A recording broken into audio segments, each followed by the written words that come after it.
और एक बड़ी खबर इस वक्त निकलकर सामने आ रही है और दिल्ली से ये बड़ी खबर है, जहां पर बीजेपी मुख्यालय में 8 राज्यों की कोर कमेटी की बैठक, लोकसभा चुनाव में उम्मीदवारों के चयन को लेकर ये बैठक होगी। गृह मंत्री अमित शाह, भाजपा अध्यक्ष जेपी नड्डा, बीएस संतोष, राज्यों के पदाधिकारी, मुख्यमंत्री रहेंगे मौजूद। राजस्थान, एमपी, गुजरात समेत अन्य राज्यों की होगी बैठक। केंद्रीय चुनाव समिति की बैठक से पहले भाजपा कर रही मंथन, उम्मीदवारों के पैनल पर मंथन कर रही बीजेपी। विधायक बने 3 सांसदों की सीटों पर उतारे जाएंगे नए प्रत्याशी। 10 से 12 सीटों पर बदले जा सकते हैं प्रत्याशी। तो केंद्रीय चुनाव समिति की बैठक से पहले भाजपा मंथन कर रही है। बीजेपी मुख्यालय में 8 राज्यों की ये बैठक रहने वाली है। आपको बता दें, प्रत्याशियों के चयन को लेकर यह बैठक जो है की जाएगी। संवाददाता लखवीर से अधिक जानकारी ले लेते हैं। लखवीर, देखिए, आज की बैठक अपने आप में बहुत अहम मानी जा रही है और किस वक्त ये बैठक शुरू हो जाएगी? क्या वो बड़ी बातें हैं जो आज इस बैठक का हिस्सा रहने वाली हैं? देखिए, कल केंद्रीय चुनाव समिति की बैठक भारतीय जनता पार्टी के केंद्रीय मुख्यालय में होनी है और उससे पहले तमाम जो लोकसभा की सीटें हैं राजस्थान सहित 8 राज्यों की, उन सीटों पर जो पैनल तैयार होकर आए हैं प्रदेश के द्वारा, उन पर फाइनल एक्सरसाइज की जाएगी, फाइनल होमवर्क किया जाएगा। क्योंकि हमने देखा कल देर रात तक भी सीएमआर में मुख्यमंत्री भजनलाल शर्मा, प्रदेश अध्यक्ष सीपी जोशी की अध्यक्षता में राजस्थान कोर ग्रुप की बैठक हुई थी और उस कोर ग्रुप की बैठक में 3 नाम के पैनल को तैयार किया गया था। क्योंकि आज जो बैठक होगी वो बीजेपी मुख्यालय में केंद्रीय गृह मंत्री अमित शाह, बीजेपी अध्यक्ष जेपी नड्डा और राष्ट्रीय संगठन महामंत्री बीएल संतोष लेंगे, जिसमें पूरा राजस्थान का कोर ग्रुप बैठेगा और इस बात पर चर्चा की जाएगी कि जो 25 की 25 लोकसभा सीटें हैं वो जीती जाएं। क्योंकि ट्रेंड रहा है राजस्थान में कि 2014 और 2019 के लोकसभा चुनाव में राजस्थान की जनता ने सभी 25 सीटें भारतीय जनता पार्टी और एनडीए गठबंधन की झोली में डाली हैं।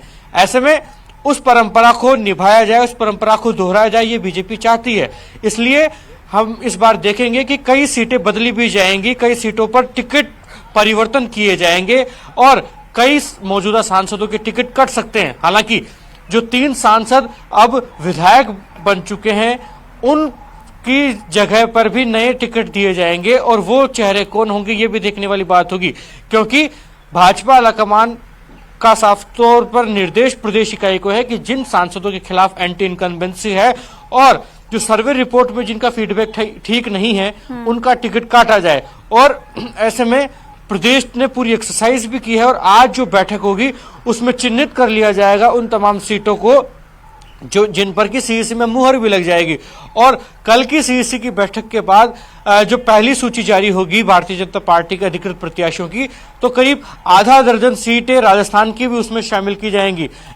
और उन पहली जो सूची आएगी उसमें जिन सीटों पर बीजेपी कमजोर श्रेणी में, उन पर ऐलान किया जाएगा। तो वहीं जिन सीटों पर टिकट वितरण में किसी प्रकार का विवाद नहीं है और जो निर्विवादित सीटें हैं, उन सीटों को तवज्जो दी जाएगी पहली सूची में। और जहां तक जिन सांसदों की टिकट तय माने जाने वाली बात है, तो केंद्रीय मंत्री गजेंद्र सिंह शेखावत, अर्जुन राम मेघवाल, बीजेपी अध्यक्ष सीपी जोशी, ये तमाम चेहरे हैं जिनकी टिकट में किसी प्रकार का संदेह नहीं है। ये पहली लिस्ट जारी हो जाएगी क्योंकि बैठकें लगातार हो रही है। लखवीर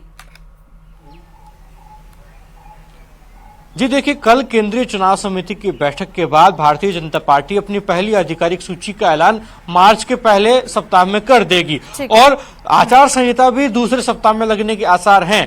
ऐसे में बीजेपी अपने प्रत्याशियों को चुनावी मैदान में उतारकर चुनावी बिगुल फूंक देगी ताकि तमाम जो प्रत्याशी हैं जो कमजोर श्रेणी में हैं और जिनकी टिकट तय है, वो अपने अपने क्षेत्रों में जाएं और चुनावी तैयारियों को जोर दें। क्योंकि अब ज्यादा समय बचा नहीं है जब राजस्थान सहित पूरे देश में लोकसभा का चुनाव होना है। और राजस्थान के संदर्भ में इसलिए महत्वपूर्ण हो जाता है क्योंकि राजस्थान में दिसंबर माह में हुए विधानसभा चुनाव में अप्रत्याशित जीत भारतीय जनता पार्टी को मिली है।